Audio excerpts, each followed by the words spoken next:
Hello student, welcome to my YouTube channel CBSE maths. Student, मैं आपको 10th maths NCERT का full course कराऊंगा। Students, full course करने के लिए आप मेरे चैनल को सब्सक्राइब करें और घंटी वाले आइकन को क्लिक करें ताकि आपको मेरी हर एक वीडियो टाइम टू टाइम मिलती रहे और एक भी वीडियो मिस ना हो। Hello student, welcome to my YouTube channel CBSE maths. तो स्टूडेंट, आज हम डिस्कस कर रहे हैं क्लास 10 का chapter number 3 which is pair of linear equation in two variable. ठीक है स्टूडेंट, इसका हम इंट्रोडक्शन पार्ट डिस्कस कर रहे हैं आज। इंट्रोडक्शन क्या है स्टूडेंट, देखते हैं। एग्जांपल लिया हुआ है और इक्वेशन दिखाई है। ये जो इक्वेशन मैंने दिखाई है कैसी है? Pair of linear equation in two variable. आपको इसमें एक्स और वाई दो वेरिएबल दिख रहे हैं। दूसरी इक्वेशन में 2x minus 3y minus 4 equal to 0। तो मैंने दो इक्वेशन लिए हैं। ठीक है स्टूडेंट, अब इसमें होता क्या है मैं आपको वो समझाता हूँ। अब स्टूडेंट, दो इक्वेशन ये कैसे आई है? हमें सभी क्वेश्चंस में इस तरह की इक्वेशन गिवन होगी। ठीक है स्टूडेंट, पूरे चैप्टर में एक आपका x होगा, y होगा और एक आपकी कांस्टेंट टर्म हो सकती है। ठीक है स्टूडेंट, अब ये स्टूडेंट आती कैसे है वो हम शो करते हैं। ये स्टूडेंट आती है इसकी जनरल फॉर्म से। जनरल फॉर्म, अब जनरल फॉर्म क्या है स्टूडेंट इसकी? Pair of linear equation in two variable की जनरल फॉर्म होती है student a1x plus b1y plus c1 equal to 0। And second होगी क्योंकि दो इक्वेशन होगी हमारे पास, पेयर है, पेयर मतलब जोड़ा। ठीक है student, a2x plus b2y plus c2 equal to 0। ठीक है स्टूडेंट, तो हमारे पास में ये इक्वेशन कहां से बन के आएगी? ये आएगी जनरल फॉर्म से। अब स्टूडेंट जैसे आपको दिख रहा है इसमें x y minus 5 equal to 0 है। अब स्टूडेंट एक्स का कोफिशिएंट क्या है? एक्स के पास में कोई मल्टीपल नंबर नहीं है तो उस कंडीशन में 1 होता है। ऐसी वाई का भी 1 है और ये आपकी कांस्टेंट टर्म है, तो इन्हीं को हम बोलते हैं कोफिशिएंट। तो इस जनरल फॉर्म में मैं लिख देता हूं student, where a1 b1 and c1 comma a2 b2 and c2 are real number। Real numbers. ठीक है स्टूडेंट, यहां पर आपके ये रियल नंबर्स है। वेयर ये जितने भी आपको a1 b1 c1 a2 b2 c2 दिख रहे हैं वो रियल नंबर्स, मीन्स इनकी जगह पे कोई ना कोई नंबर्स होंगे। ठीक है स्टूडेंट, जहां पर नहीं होगा उस कंडीशन में भी 1 होता है। ठीक है स्टूडेंट, जैसे x के पास में यहाँ नहीं है तो यहाँ पर 1 है, x का रियल नंबर 1 है, यानी उसकी वैल्यू a1 की वैल्यू कितनी हुई? 1। ठीक है स्टूडेंट, तो आपके ये रियल नंबर हुए। और एक्स वाई ये क्या है? ये आपके वेरिएबल है। ठीक है स्टूडेंट, ये तो आपको पता ही है, एक्स वाई ये वेरिएबल है। तो ये स्टूडेंट ये आपके रियल नंबर हुए, जनरल फॉर्म हुई। ठीक है स्टूडेंट, अब इन्हीं का यूज होता है सभी क्वेश्चंस में। ठीक है स्टूडेंट, इन्हीं का यूज होता है। अब स्टूडेंट अगर मैं कहूं इनको कंपेयर करके a1 b1 c1 फाइंड करूं तो कैसे करेंगे? तो हम करेंगे ऑन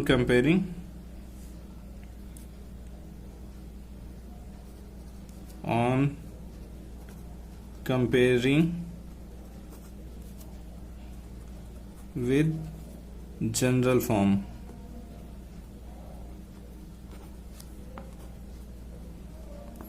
अगर स्टूडेंट ये जो जनरल फॉर्म है इसके साथ मैं इक्वेशन की कंपैरिजन करूंगा, कंपेयर करूंगा, तो स्टूडेंट कंपेयर करके मुझे मिलता क्या है?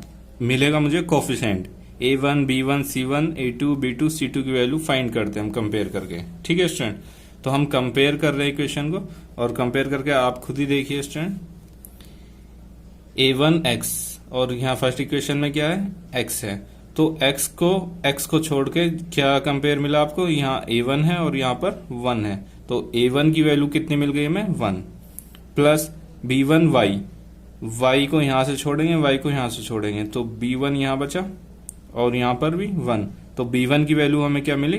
1 प्लस c1 जो अभी आपकी कांस्टेंट टर्म होगी वो पूरी होगी, माइनस का 5 है तो माइनस का 5 c हो जाएगा। सिमिलर इक्वेशन नंबर 2 में a2x 2x, तो स्टूडेंट x को अगर हम छोड़ेंगे तो क्या मिलेगा हमें? a2 की वैल्यू मिलेगी 2 ठीक है स्टूडेंट। ऐसी ही आप b2y से क्या वैल्यू मिलेगी हमें, -3। तो साइन भी इंपॉर्टेंट है, आपको साइन पे भी ध्यान देना, प्लस है तो प्लस का नंबर, माइनस है तो माइनस का। प्लस C2 की वैल्यू -4। ठीक है स्टूडेंट। तो कंपेयर करके जो वैल्यू मिली वही मैं यहाँ लिख रहा हूँ। ठीक है student. A1 equal to 1, B1 equal to 1, C1 equal to -5। ऐसी स्टूडेंट मुझे मिलेगी A2 की सेकेंड इक्वेशन को कंपेयर करके 2, B2 -3 एंड C2 की वैल्यू स्टूडेंट हमें मिली है -4। ठीक है स्टूडेंट, यहां तक क्लियर है। तो ये हमारे कोफिशिएंट होते हैं। ठीक है स्टूडेंट। अब आपको दिख रहा है यहाँ पे पेयर ऑफ, हमारे चैप्टर का नाम था पेयर मतलब जोड़ा, ऑफ लीनियर इक्वेशन। लीनियर यानी वेरिएबल की हायर पावर 1। तो आपको दिख रही है वेरिएबल की हायर पावर यहाँ भी 1 है, तो सभी जगह आपको वेरिएबल की जो पावर होगी वो 1 ही दिखेगी। तो वही होती है लीनियर इक्वेशन।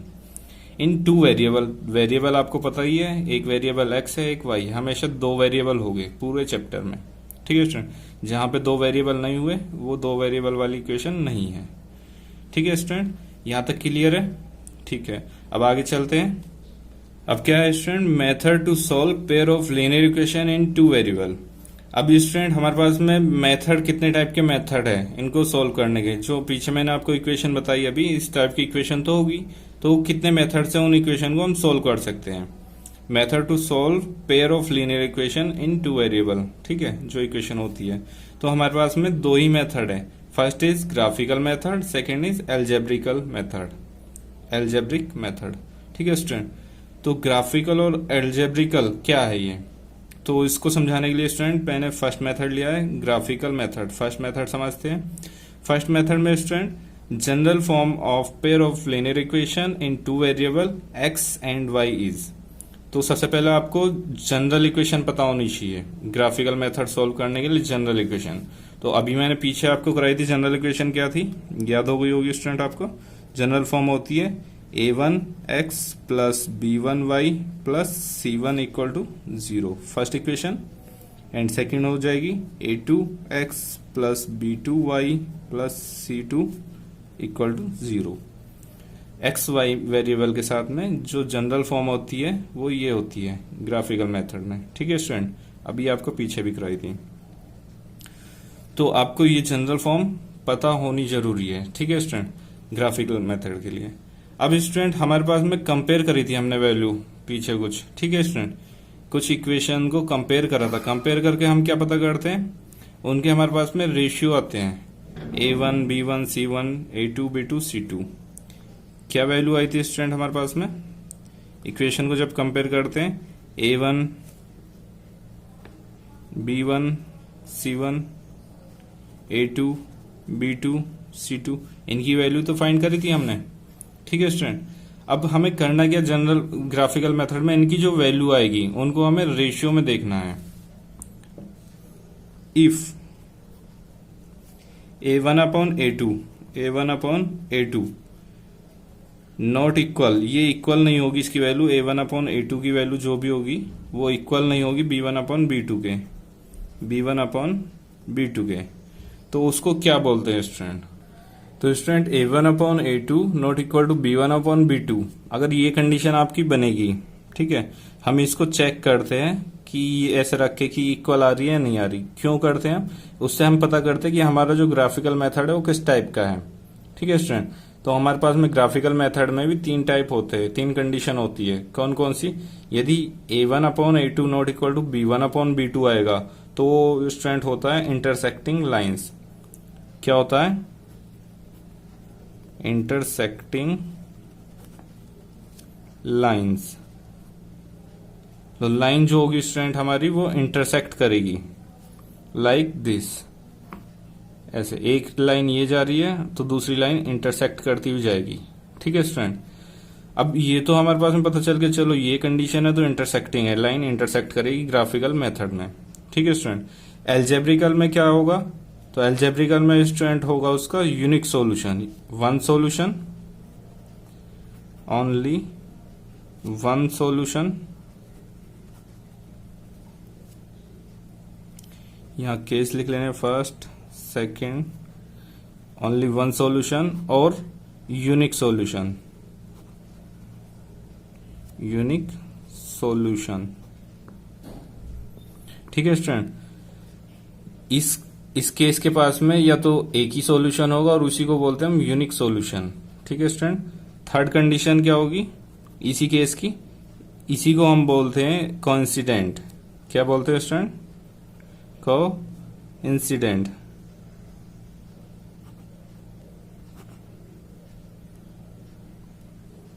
Coincident case. ठीक है स्टूडेंट, आपको ये याद रखना, अगर ये कंडीशन बनती है तो इंटरसेक्टिंग केस होगा, एक सॉल्यूशन होगा और कोइंसिडेंट केस होगा। ठीक है, सेकंड कंडीशन देखते हैं। सेकंड क्या है? If A1 upon A2 equal होगा, इसकी वैल्यू इक्वल होगी B1 अपॉन B2 के। ठीक है, अगर इक्वल हो गई है तो हम आगे भी बढ़ते हैं। आगे क्या होगा स्टूडेंट? नॉट इक्वल आएगा C1 अपॉन C2। अगर ये कंडीशन होती है, फर्स्ट वाली तो इक्वल हो जाती है A1 upon A2 equal to B1 upon B2, but not equal होती है C1 अपॉन C2। सपोज यहाँ 1 अपॉन 2 है, 1 अपॉन 2 है, यहाँ 3 अपॉन 2 है, तो ये इक्वल थोड़ा ना हुई। ठीक है स्टूडेंट, ये दोनों इक्वल है, 1 अपॉन 2 1 अपॉन 2, ये इक्वल नहीं है। तो उस कंडीशन में क्या केस होता है स्टूडेंट? इस कंडीशन में पैरेलल लाइंस आती है। लाइंस जो होगी ग्राफ में हमारी पैरेलल होगी, parallel lines. Second case, parallel lines means इस टाइप से हमारा ग्राफ बनेगा, ग्राफ में दो लाइन जाएगी आपकी, पैरेलल जाएगी एक दूसरे के। ठीक है स्टूडेंट, सेकंड केस हमारा क्या होगा? सॉल्यूशन कितना हो गए? यहाँ वन सॉल्यूशन था तो इसके पास में नो सॉल्यूशन। जब लाइन पैरेलल होगी तो नो सॉल्यूशन। इस कंडीशन में एक भी सॉल्यूशन नहीं होगा इसके पास।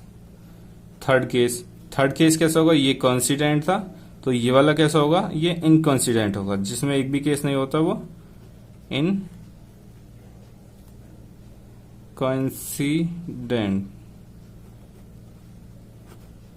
इनकंसिस्टेंट। ठीक है स्टूडेंट, अब हमारा लास्ट केस है, लास्ट केस और देखते हैं। If A1 upon A2 equal हो जाए B1 अपॉन B2 के, और ये भी इक्वल हो जाए C1 अपॉन C2 के, तीनों इक्वल है, 1/2 1/2 1/2। फॉर एग्जाम्पल या 3/2 भी हो सकता है, 5/2 भी हो सकता है, कुछ भी आ सकता है, मतलब फ्रैक्शन सेम हो गए सोल्व करने पे। ठीक है स्टूडेंट, जब फ्रैक्शन इस टाइप का आएगा तो हमारे पास तब भी तीन ही केस आएंगे। फर्स्ट केस कैसा होगा, लाइन कैसी होगी, ग्राफ कैसा बनेगा स्टूडेंट, वो हमें बताना। पहला तो हमारा था इंटरसेक्टिंग, सेकंड हुआ पैरेलल, तो थर्ड कौन सा हो जाएगा हमारा? कोइंसिडेंट। कौन सा? कोइंसिडेंट। ठीक है स्टूडेंट, अब ये कोइंसिडेंट केस कैसा होता है स्टूडेंट? कोइंसिडेंट केस बोलते हैं एक ही के ऊपर दूसरी इक्वेशन की भी लाइन जाएगी, लाइक दिस। ठीक है स्टूडेंट, इस टाइप से एक के ऊपर दूसरी लाइन आएगी। सेकंड केस क्या होगा इसी का? इसके पास में वन सॉल्यूशन था, इसके पास नो सॉल्यूशन, तो इसके पास में कितना होगा? Infinite many solution, infinite